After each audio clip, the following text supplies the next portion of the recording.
Di sini saya akan membahas mengenai retikulum endoplasma, struktur dan fungsinya. Nah, sebelum kita masuk ke materi, alangkah baiknya kita mengetahui persebaran materinya terlebih dahulu. Nah, persebaran materinya apa saja? Yang pertama yaitu adalah pengertian retikulum endoplasma, karakteristik retikulum endoplasma, peran dan fungsi retikulum endoplasma beserta mekanismenya. Oke, langsung kita masuk ke materi yang pertama yaitu pengertian retikulum endoplasma. Nah, kata retikulum berarti jala kecil dan endoplasma atau endoplasmik. Retikulum endoplasma merupakan struktur membran yang memanjang atau struktur yang merupakan perpanjangan dari membran nukleus. Jumlah retikulum endoplasma mencapai 50% dari total membran yang ada di sel eukariotik. Nah, pada sel mamalia 50% sampai 90% ditutupi oleh retikulum endoplasma. Namun, ada sel yang tidak memiliki retikulum endoplasma, disebut dengan sel prokariotik. Nah, jadi saudara merah dan spermatozoa ini adalah sel prokariotik karena tidak memiliki nukleus atau inti. Nah, oke. Kita masuk pada gambar. Nah, di sini adalah retikulum endoplasma sebagai bagian dalam sel sebagai bagian dari sistem endomembran. Oke, kita masuk ke karakteristik retikulum endoplasma. Nah, karakteristiknya apa saja? Yang pertama yaitu retikulum endoplasma jika diamati tampak seperti bundaran berlipat-lipat mengelilingi suatu ruangan yang disebut lumen atau cisternae yang berbentuk labirin. Yang kedua, jika diteliti, RE terdiri dari tubulus-tubulus, vesikel dan kantong pipih yang menempati ruang sitoplasma. Yang ketiga, membran RE bersifat kontinu dan tidak terputus, serta tertutup membentuk lumen yang memisahkan dengan lingkungan sitoplasma. Maksudnya sitoplasma membran. Nah, RE lebih tipis karena perbedaan komponen molekul pada membran RE. Nah, kadar protein lebih tinggi daripada lipidnya. Yang keempat, secara umum RE berperan dalam biosintesis. Yang kelima, ada dua macam RE. Yang pertama adalah RE kasar. Nah, RE kasar ini permukaan membran luarnya ditempeli ribosom, sedangkan RE halus kebalikannya yaitu membrannya tidak ditempeli ribosom. Yang keenam yaitu fungsi membran RE tidak simetris. Salah satu ditandai dengan tidak pernah ditemukan ribosom pada membran dalam RE, baik RE kasar maupun RE halus. Nah, namun tidak simetrisnya fungsi membran RE tidak hanya tergantung dari ada tidaknya ribosom.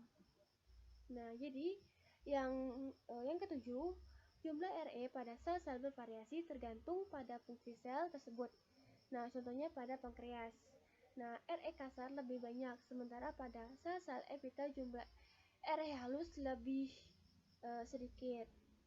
lebih banyak.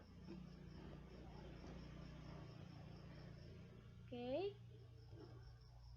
Dan sini adalah gambar retikulum endoplasma kasar dan halus. Nah, yang belah kiri itu adalah retikulum endoplasma halus dan yang belah kanan itu adalah retikulum endoplasma kasar. Nah, kita masuk ke peran dan fungsi retikulum endoplasma beserta mekanismenya.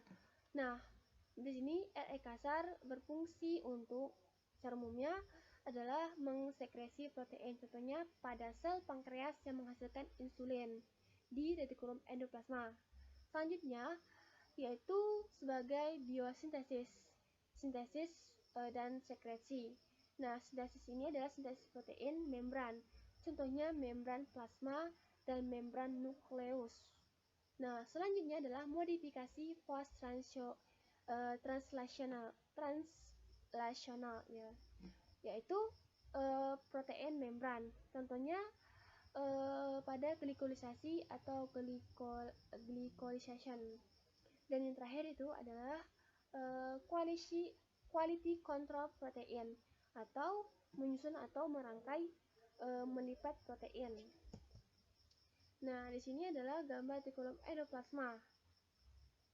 Oke, di situ ada ribosomnya. Oke, sekian dari saya. Wassalamualaikum warahmatullahi wabarakatuh.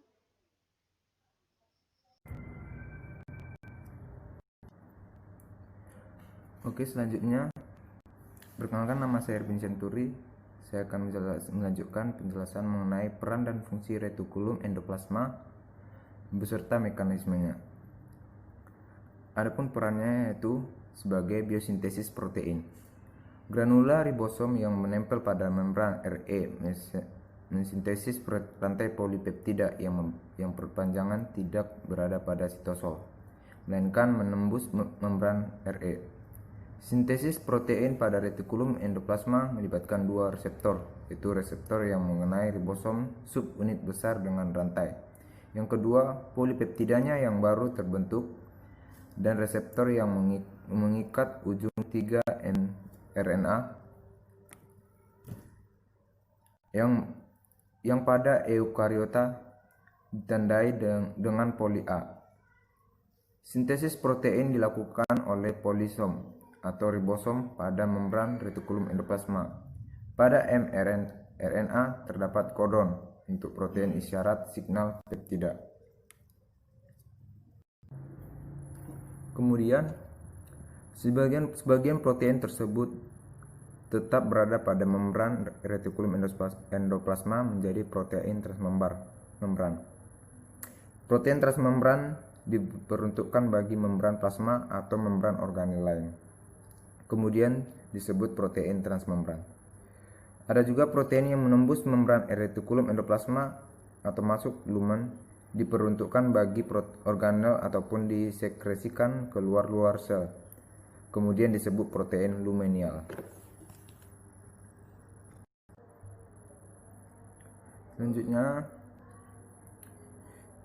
Selanjutnya itu tahapan-tahapan berlangsungnya sintesis protein membran retikulum endoplasma adalah sebagai berikut. Berikut ini merupakan mekanismenya. Yang pertama, mRNA keluar dari inti dan berdekatan dengan ribosom untuk memulai sintesis protein.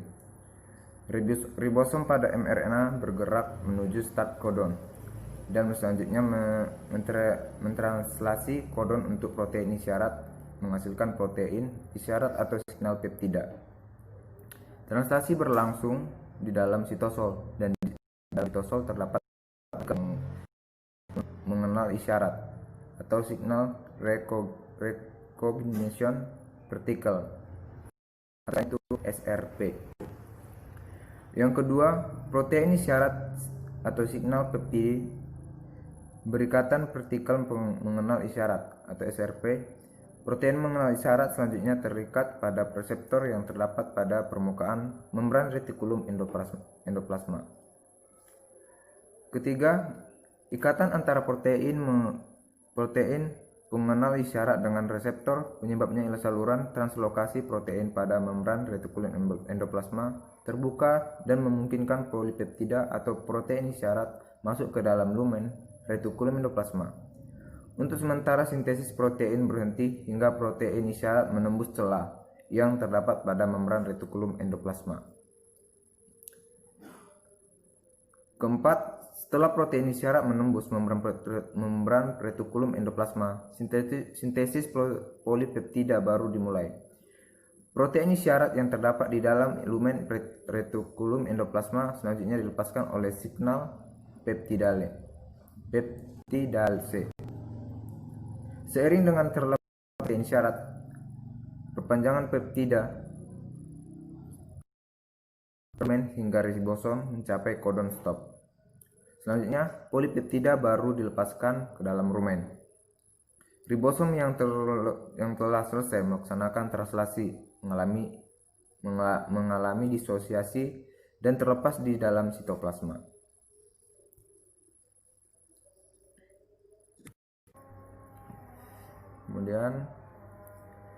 Kemudian peranan fungsi retikulum endoplasma yaitu sebagai glikosilasi. Glikosilasi merupakan modifikasi pasca translasi yang terjadi di dalam sistem ekskresi sel eukariotik dengan penambahan gugus gula atau glikosil pada untayan polipeptida sebagai besar protein yang berada di sisternae retikulum endoplasma sebelum dibawa ke dalam Golgi, lisosom membran sel atau ruang antar sel. merupakan molekul glikoprotein, yaitu molekul protein yang memiliki rantai oligosacharida. Rantai oligosacharida ini terdiri dari 14 molekul, yaitu molekul monosakarida yang masing-masingnya berupa N-acetyl glucosimin, manosa, dan glukosa. Selanjutnya, proses glikosilasi dapat terjadi dalam dua bentuk, yaitu O-linked glycosylation dan N-linked glycosylation.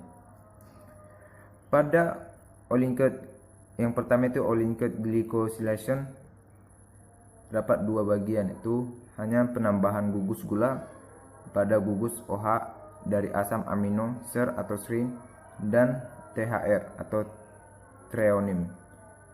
Kedua itu kebanyakan hanya terjadi pada penambahan 1-4 kelompok gula. Dan kemudian proses kedua yaitu mekanismenya begini, yaitu N-linked glycosylation. Penambahan gula pada gugus amine N dari ASN atau ASNXSR atau THR atau pada atom N-asparagin. Penambahan gugus gula dengan cara ini lebih kompleks karena melibatkan lebih banyak gugus gula. Kemudian molekul oligosacharida terikat pada molekul lipid yang terdapat pada selaput retikulum endoplasma. Molekul lipid ini disebut sebagai dolicol. Pengikatan oligosacharida pada dolicol terjadi secara bertahap. Gula per gula diikat pada dolicol. Setelah lengkap, kemudian diikat pada protein yang terbentuk di dalam lumen.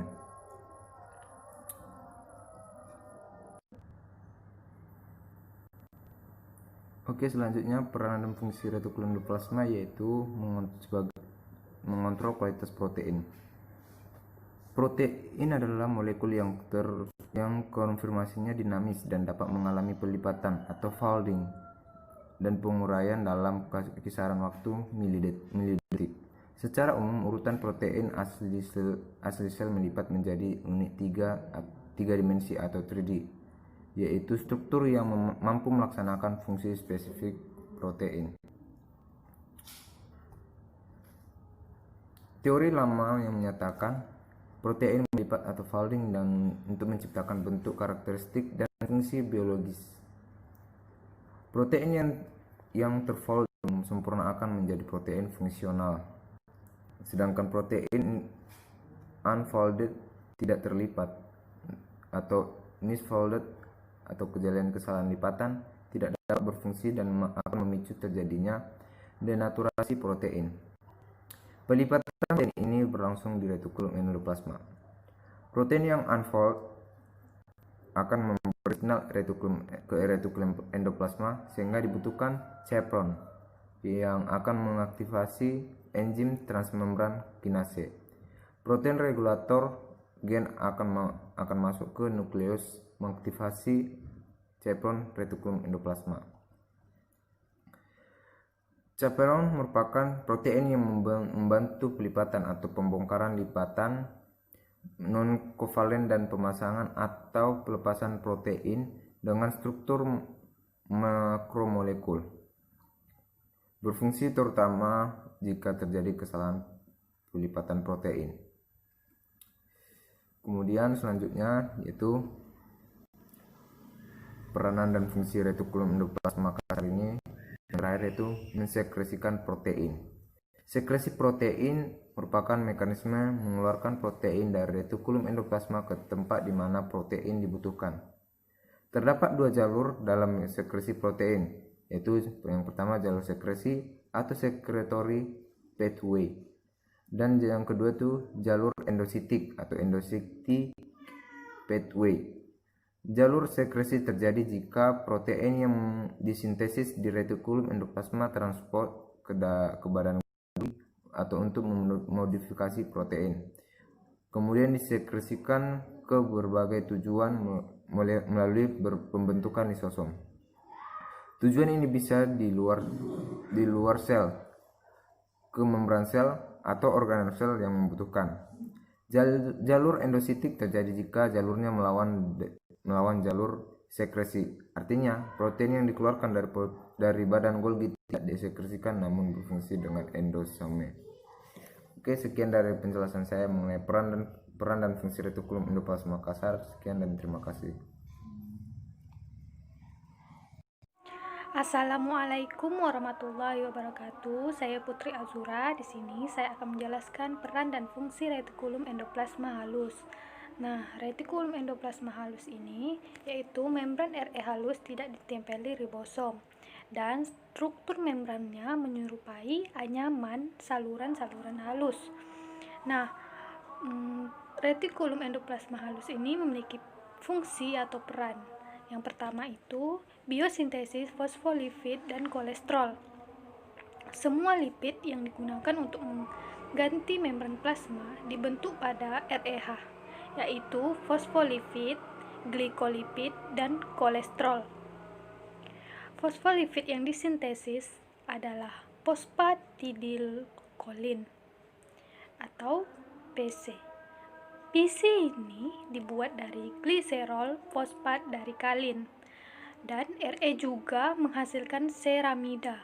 Ceramida dibawa ke Golgi. Pada Golgi menjadi glikosfingolipida dan sfingomielin. Jadi, dua jenis molekul lipid ini dibuat dari Golgi karena enzim yang berperan sebagai katalisator pembentukannya berada pada membran Golgi. Sintesis kolesterol dari asam asetat berlangsung di selaput RE.